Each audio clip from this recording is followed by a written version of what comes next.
দুনিয়াতে আসার পূর্বে আমাদের সকলের বাসা কোথায় ছিল? জান্নাতে। না, আমাদের বাসা ছিল জান্নাতে। আমাদের বাসা বলতে ঠিক আমাদের বাসা নয়। আদম আলাইহিস সালাতু ওয়াস সালাম উনি প্রথমে ছিলেন কোথায় বলেন তো সবাই আপনারা এবার? জান্নাতে। তার মানে আমাদের আদি পুরুষ, আমাদের সবচেয়ে প্রথম পুরুষ, যিনি প্রথম নবী আদম আলাইহিস সালাতু ওয়াস সালাম প্রথমে ছিলেন জান্নাতে। উনি একবার শয়তানের ওয়াসওয়াসায় পড়ে নিষিদ্ধ গাছ থেকে ফল খেলেন। উনি আল্লাহর কথার একটু বাহিরে নড়চড় করে ফেললেন। যখন আল্লাহ তাকে বলল, হে আদম, তুমি এই অন্যায় কেন করলে? তুমি আমার কথার বাহিরে কেন গেলে?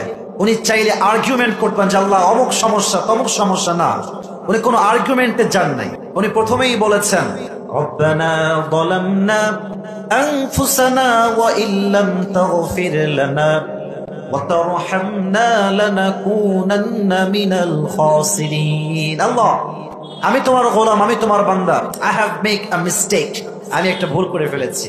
এখন ওয়া ইল্লাম তাগফির লানা, তুমি যদি আমাকে মাফ না করো, ওয়া তারহামনা, তুমি যদি আমাকে রহম না করো, আমি তো ক্ষতিগ্রস্তের শামিল হয়ে যাব, আমি তো ক্ষতিগ্রস্তের ভেতরে শামিল হয়ে যাব।